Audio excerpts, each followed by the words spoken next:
The next one is about non-banking financial companies, housing finance corporations, and microfinance institutions. We have been hearing, in spite of a lot of steps which the RBI took, in spite of all the provisions that we made between the July budget and the February budget, it was felt that the NBFCs were not able to get enough resources. And particularly, some NBFCs which were not very highly rated had particular difficulties in comparison to the others. So, Government of India now launches a 30,000 crore special liquidity scheme. Under the scheme, investment will be made in both primary and secondary market transactions where investment grade debt papers, this is not infusing equity, this is taking and buying debt papers of NBFCs, housing finance corporations and microfinance institutions. And not high quality debt papers, they can be investment quality also. So this we expect will have an impact on those struggling NBFCs who need money to carry on with business. And these NBFCs are also those who have been funding MSMEs.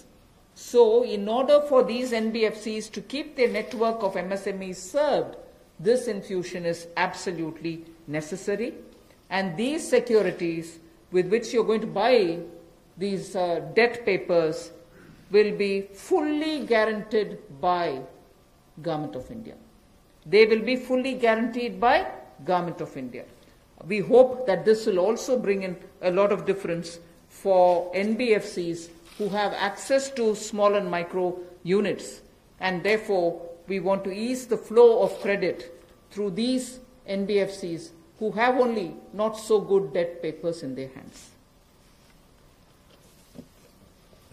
गैर banking वित्तीय कंपनियां NBFCs या फिर हमारे housing finance companies और micro finance institute, इन सब के लिए जो इनके पास लिक्विडिटी की कमी आती थी, धन का अभाव होता था, उसके लिए ये नई योजना लेकर आए हैं जिसमें 30,000 करोड़ रुपए का विशेष तौर पर प्रावधान किया जाएगा। स्पेशल लिक्विडिटी स्कीम ये होगी जिससे इनके धन की आपूर्ति भी होगी और इसके माध्यम से जहां एक और हाउसिंग सेक्टर को बल मिलेगा, एमएसएमई सेक्टर को बल मिलेगा, उसका भी लाभ हमारी अर्थव्यवस्था में और नीचे आम आदमी को पहुंचेगा और इसका पूरी तरह से गारंटी भारत की सरकार देगी।